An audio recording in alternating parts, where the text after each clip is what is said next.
네, 반갑습니다. 잣나무 튜브 잣나무 인사드립니다. 그 오늘 얼마 전에 무슨 데이트 폭력이라고 해가지고 살인 사건이 있었죠. 솔직히 저는 그런 부분에 크게 동의를 하지 않습니다. 그냥 살인 사건이지 굳이 그거를 특히 뭡니까 꼴페미년들이 주장하는 그런 것에는 저는 동의를 하지 않습니다. 어떻든 이제 그 일이 있어가지고 이제 사회적으로 좀 이슈가 되니까 이 숟가락 얹기 신공의 달인인 이 문재인이 이제 여기에 대해서 한마디 했죠.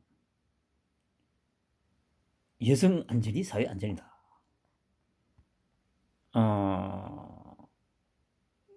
솔직히 저는 이게 정확하게 어떤 의미를 했는지 모르겠습니다.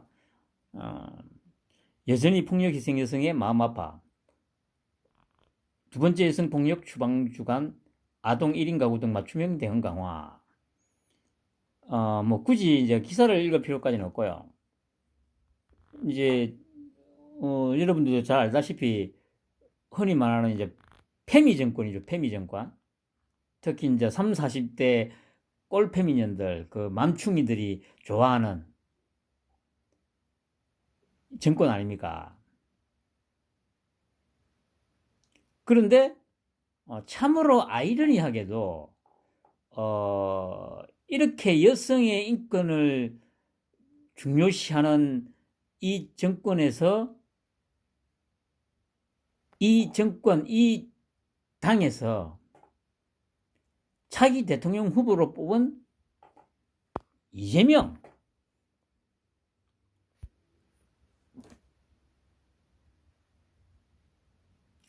이재명이 지금 그러니까 이제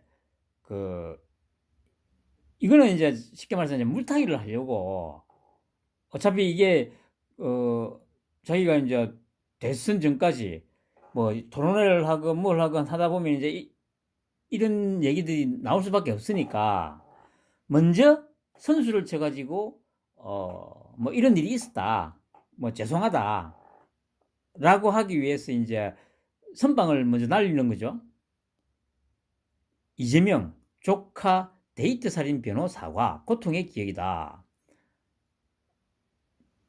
이거는 단순한 살인이 아닙니다.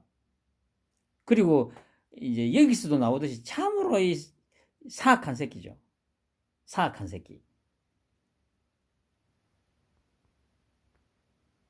피해자와 유족에게 깊은 위로와 사과. 이 세상 이게 15년 전에 있었던 일입니다. 이거는 좀 읽어볼까요? 더불어민주당 이재명 대선 후보가 과거 조카의 데이트 폭력 살인 사건 변호에 대해 나에게도 평생 지우지 못할 고통스러운 기억이라며 피해자와 유족에게 사과했다. 24일 페이스북에서 제1가의 1인 과거 데이트 폭력 중범죄를 저질렀다.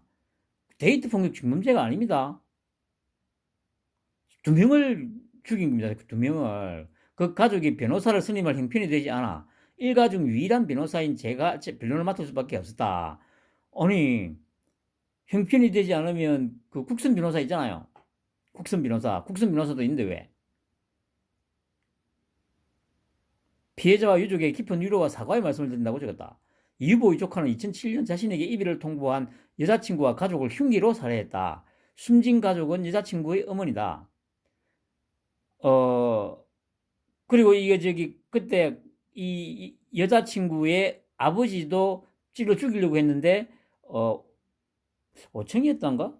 뛰어내려가지고, 겨우 목숨은 부지했습니다. 이 후보는 당시 조카의 1, 2심 변론을 맡아 심신미약 감형을 주장했다. 조카는 2007년 2월 대법원에서 무기징역이 확정되었다.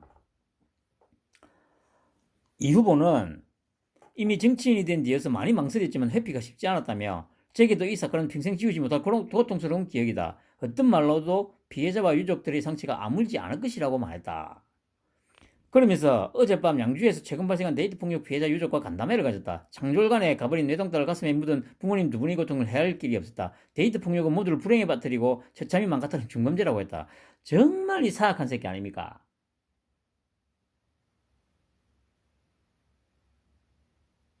시간이 지날수록 데이트 폭력은 증가할 뿐 아니라 더 흉포화하고 있다. 피해 예방을 위한 흉포화하고 있는데 거기서 가장 흉폭한 범죄를 저지른 게 조카죠, 조카.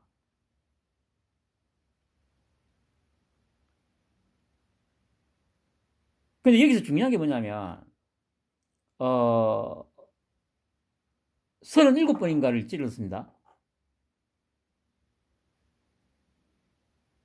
이사친구. 그러니까 한 18번, 19번씩 찔렀다는 얘기죠. 여러분들 이게 잠깐만 생각을 해보면 예를 들어서 사람이 갑자기 욱 해가지고 사람을 때리거나 만약에 그 당시에 예를 들어서 뭐 칼이나 뭐 흉기를 들고 있어가지고 찌르거나 할 수는 있어요. 일반적인 사람도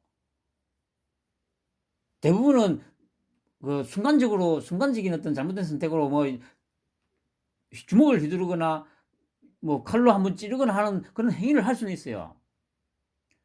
근데 중요한 건 뭐냐면은 거의 대부분의 사람들은 만약에 욱해서 찔렀다고 하더라도 순간 예를 들어 찔렀으니까 피가 나올 거 아닙니까? 그러면 순간적으로 움찔하게 돼 있어요. 정신이 번쩍 들죠? 그러면 거기서 끝이 나요. 근데 이걸 두 번, 세 번도 아니고 수십 번을 찔러요. 이거는 흔히 말하는 전문가가 아니면 불가능하죠. 전문가가 아니면.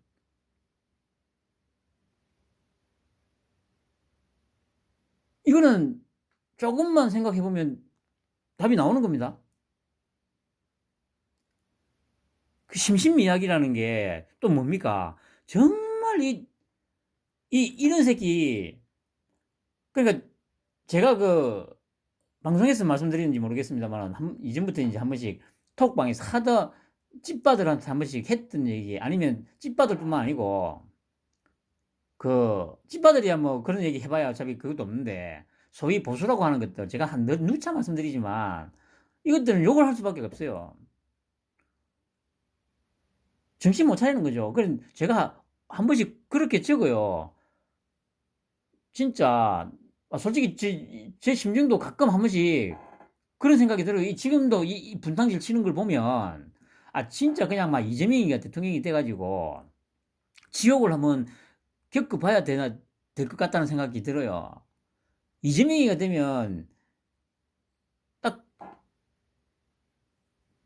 이 나라가 어떻게 될지는 딱 정확하게 딱 정해져가 있어요. 다른 거 다 놔두고 포털에서 기사에다가 댓글 달았다가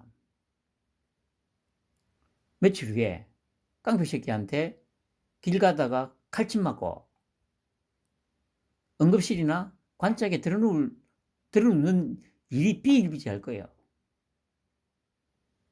그런 지역에서 진짜 한번 살아봐야 정신을 차리려는가 하나 싶은 생각이 들어요. 뭐 찐빠 새끼들이야 뭐 어차피 같은 편이니까 나중에 어떻게 되든 말든 그건 상관없어요. 그 이거를 보고도 그 아까 말씀드렸잖아요. 이 주 지지 세력이 3040 그 맘충이들이잖아. 흔히 말하는 꼴패미년들. 근데 이 기사를 보고 이 하면서도 이게 이재명이가 지지가 되는지는 진짜 신기해요. 자기들도 딸이 있을 거 아니야.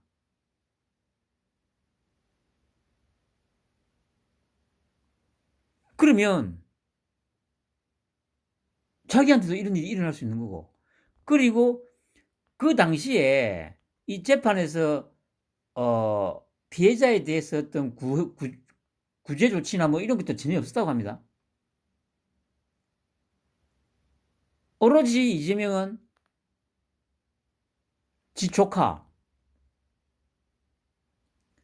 말씀드렸듯이 이 집구석은 유전적으로 심각한 어떤 문제가 있는 집구석이 맞아요. 자기가 만약에 이런 거에 대해서 진짜 진심으로 사과를 하고 뭐 죄의식을 느낀다면 자기 형수한테 그렇게 쌍욕을 할 수 있어요. 자기 형한테.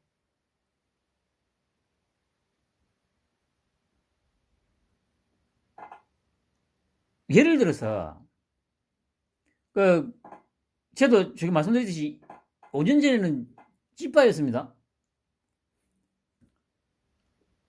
욕을 할 수 있지 생각을 했어요. 근데 그거는 당연히 조건이 있는 거죠. 정말 지 말대로 자기 형이 이제 자기 엄마한테 그런 욕을 했고, 그러고 나서 이제 자기가 직접 못 보고 나중에 전화만 듣고 홧김에 전화를 해가지고 욕을 할 수는 있어요. 그런데 이제 이게 소위 말해서 상황에 따른 그러니까 순서라는 게 있잖아요. 만약에 전화를 했는데 그 얘기를 듣고 만약에 전화를 했어요, 형한테. 그런데 만약에 형수가 전화를 받았어. 그러면 제일 먼저 뭐라고 해야 됩니까? 뭐 이런 거죠. 형수, 제가 얘기를 들었는데 그 형이 어머니한테 가가지고 뭐 이렇게 욕을 했다던데 그게 사실이냐고 물어봐야 될 거 아니에요. 근데 제가 언젠가 한번 그 원본을 처음부터 끝까지 다 들었습니다. 그게 그 당시 아마 그게 한 13분짜리 한 15분 근처 정도 되는 그 제법 긴 분량이었어요. 그걸 듣고 제가 이거는 진짜 사람 새끼가 아니구나 느꼈죠. 뭐냐면 방금 말씀드렸듯이 욕을 할 수는 있어요. 조금 전에 말씀드린 것처럼 그 상황이면 그래 자초지종을 다시 한번 물어보고 확인하고 그래도 만약에 진짜 한 거 맞다고 하면 그 막말로 욕을 할 수 있죠. 야 이씨 하면서 아니 그러면 당신이라도 뭐 옆에서 좀 말리든지 해야 되는 거 아니냐 뭐 하면서 좀 욕을 할 수는 있어요. 그럼 그걸로 또 끝이 나야 돼. 그런데 제가 원본을 들었는데 처음부터 끝까지 욕이에요. 처음부터 끝까지 욕.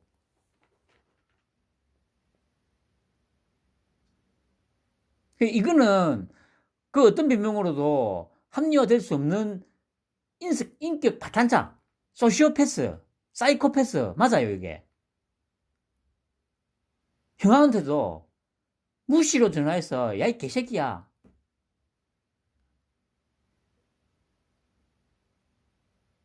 하면서 댓글 달고 잡아듣더라 하니까 뭐 다른 사람 이름으로 댓글 달고 잡아듣더라 하니까 그 씨발라마 뭐 마누라가 집에서 댓글 달고 있어 뭐 이런 식으로 욕을 한 것들 많습니다.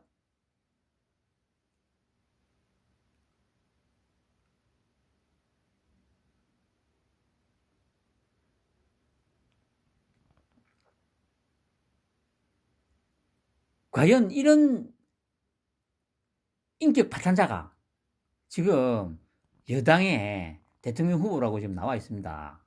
여러분들. 그리고 15년이 지난 지금에 와서 피해자와 유족에게 깊은 위로와 사과를 드린대요. 15년이 지난 지금에 와서. 이때까지 가만히 있다가 15년 동안 뭐 했는고?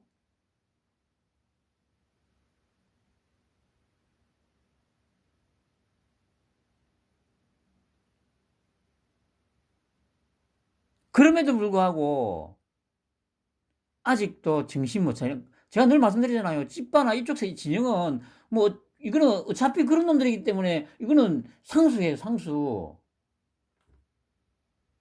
제가 계속 이렇게 소위 보수라는 것들을 이렇게 욕을 하면 사람들은 다 듣기 싫어하지. 자기 듣고 싶은 말만 듣고 싶어 하죠.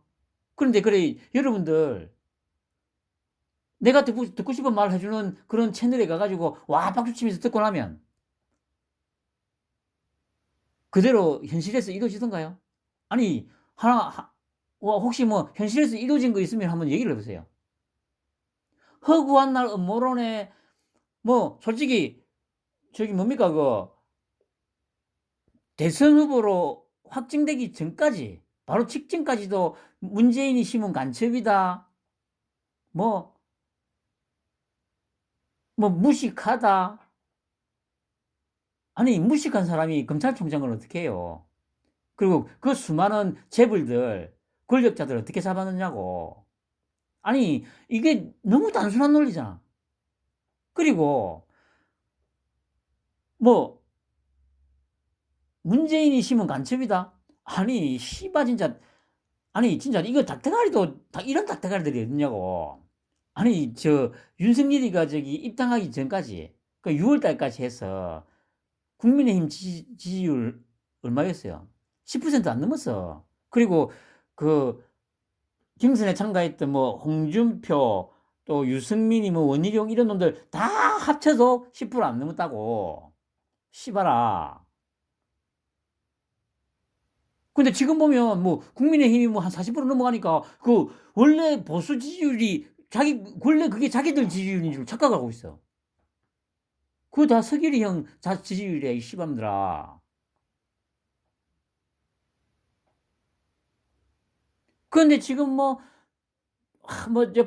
박근혜 대통령 탄핵에 대해서 사죄를 하라, 뭐 하라, 뭐 하라. 이런 미친 새끼들 아냐. 아니, 검사 보고 씨발 수사한 거에 대해서 사죄하라고 하면 검사의 존재 이유가 뭐야?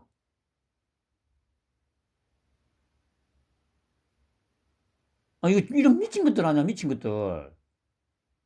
그러니까 뭐 족바, 뭐 황바, 뭐 마찬가지죠. 아니, 작년에 총선 말아먹은 새끼들이 누구야? 황교안이하고 공병호 둘이잖아. 걔 둘이가 문재인이 지령받고 씨발 그 빨갱이 새끼들 전부 다 공천했잖아. 여기서 할 말이지만 그 당시에 그래 다 대표 형님하고 한 번씩 이제 술을 마시면 아니면 전화를 하면 그 형님이 나한테 항상 했던 말이 있었어. 문재인이가 공천한 것 같다고. 온갖 빨갱이들 다 그 공천했잖아. 그러니까 모 씨는 또 뭐 그 상황에서도 그 당시에 미래통합당 180석이 나올 거라고 좋은 장담을 하고 다니더라고. 유튜브에서. 근데 그때 그 형님하고 나하고 공통적인 의견이 뭐였냐면, 어, 최소한 155에서 160석은 민주당이 가져가겠다고 공통적인 의견이었어. 근데 물론 그것보다는 좀 더 나오긴 나왔죠.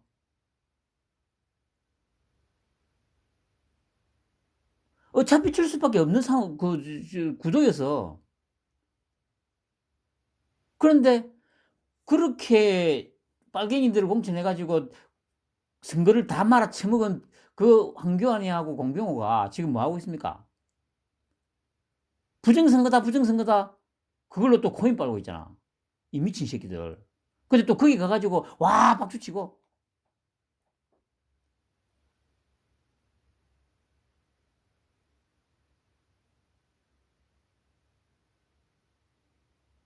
늘 말하지만 저쪽은 빨갱이 새끼들은 자기들끼리는 투닥투닥 한 번씩 그려도 결국에는 뭉쳐가지고 결정적일 때는 뭉쳐가지고 대가리는 나쁘지만 저 새끼들도 가장 차이점이 뭐냐면은 왜 게임이 안 되냐면 저 새끼들은 뭉쳐가지고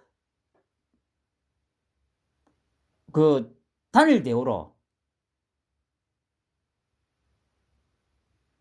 나간다고. 근데 지금 너희 소위 말하는 보수라는 것들 너희들 봐봐. 황빠는 부정선거, 족빠는 뭐 윤석열이 보고 뭐 사죄하라. 또 무슨 정광훈이 되라, 뭐 김경재되라, 온갖 쓰레기 같은 새끼들 다 쫓아다니면서 뭐? 그래 뭐 그게 국민혁명당인가?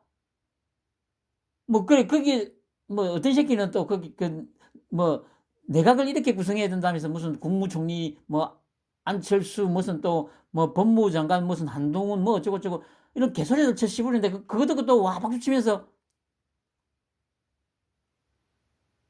아 진짜 아무리 씨발 대가리가 썩었어도 생각을 하라고 생각을.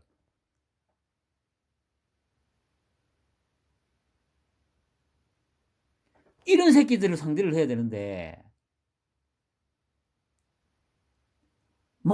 저기 부정선거다, 야, 씨발아, 부정선거.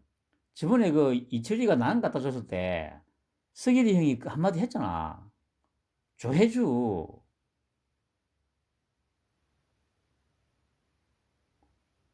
서길이 형이 그 얘기를 왜 했겠어? 조혜주가 그 당시에 선거관리위원장이었잖아. 이름을 그때 금명했어. 이철이한테. 자세한 건 다음에 또 얘기하기로 하고. 그러니까 제발 좀 정신을 차려야 정신을.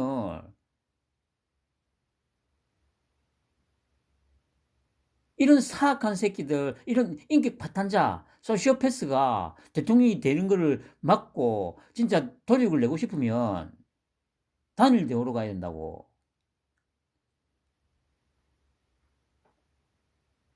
온갖 쓰레기들 다 모아가지고, 참, 단일 대우라고 하는 것도 쓰레기는 치워야지, 장면이.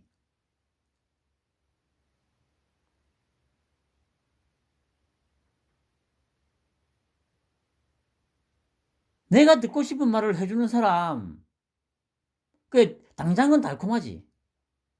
현실은 절대 그렇게 안 된다고. 아니, 인생을 30년, 40년, 50년, 60년 살아왔으면 그 정도가 상식 아닌가? 상식 아니냐고.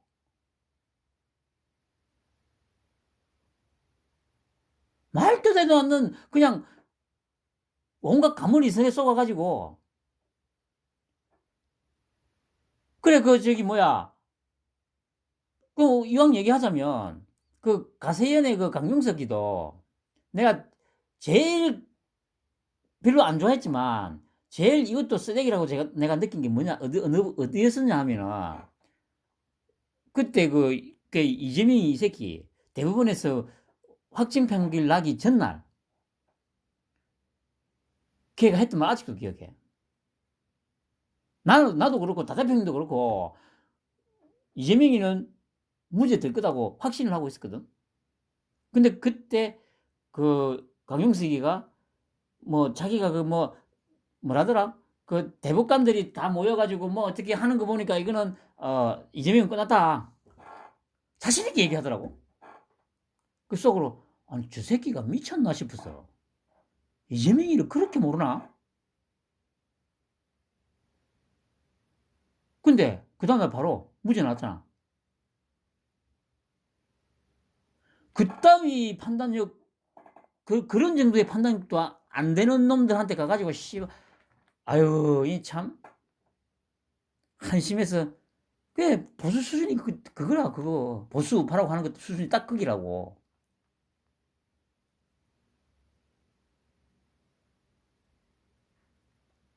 아직도 이재명에 대해서 정확히 파악 못하고 서기령에 대해서는 더 모르지. 물론 서기령 같은 경우는 누차 얘기하지만 워낙 딱 보니까 이제 천성이 딱 이 사기꾼 기질이 타고났지. 딱 보기 웬만큼 보기에는 다 좀 약간 바보스럽게 행동하고. 아니 경선 때 한번 생각을 해봐요. 전국 다니면서 시장 다니면서는 막 하면서 먹방하고 약간 좀 소위 말하는 동네 아저씨처럼 막 그래 하다가 시장이나 이쪽 가가지고 당원들 앞에서 연설하는 거 한두 개만 봐봐요.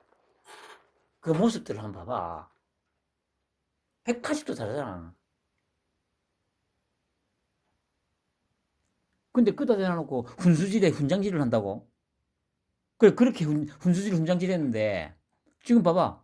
선대위 관련해서. 내가 얘기했잖아. 서결이 형은 자기가 그 사안에 대해서 처음에 한마디 하는 그게 다야.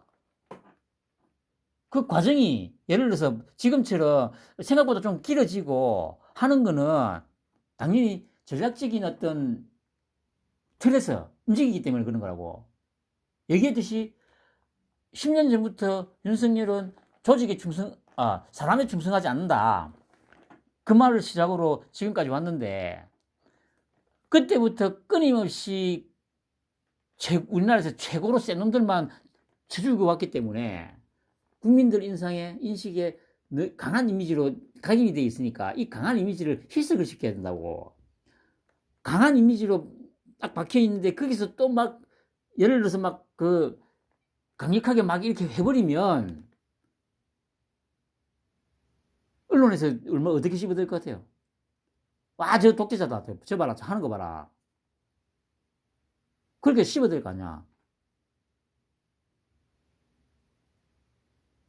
그런 거를 사전에 예방하고 자신이 이제까지 국민들에게 줬던 인식, 너무 강한 이미지, 이거를 희석시키기 위해서 지지자들이 보기에는 좀 깝깝해 보이지만 이 돌아가는 거라고요. 돌아가는 거.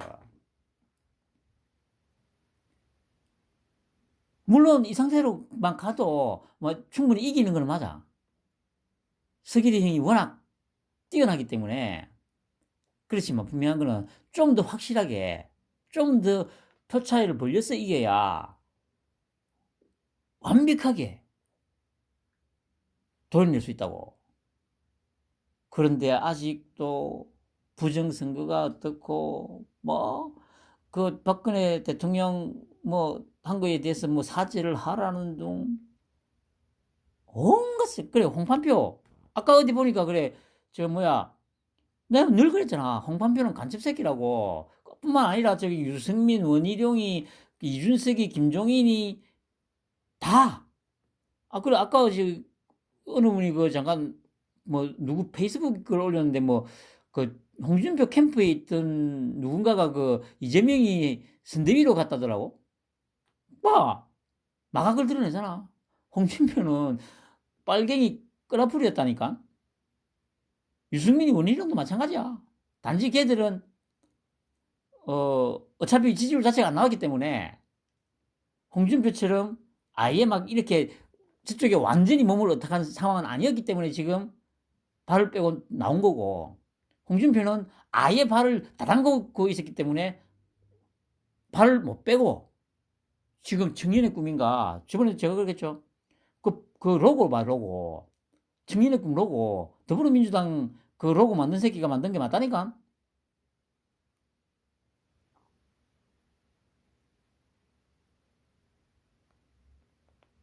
정말 댓글 하나 달았다가 칼침 맞고 뒤지고 싶지 않으면 정신 바짝 차려야 됩니다, 여러분. 편안한 밤 되시기 바랍니다.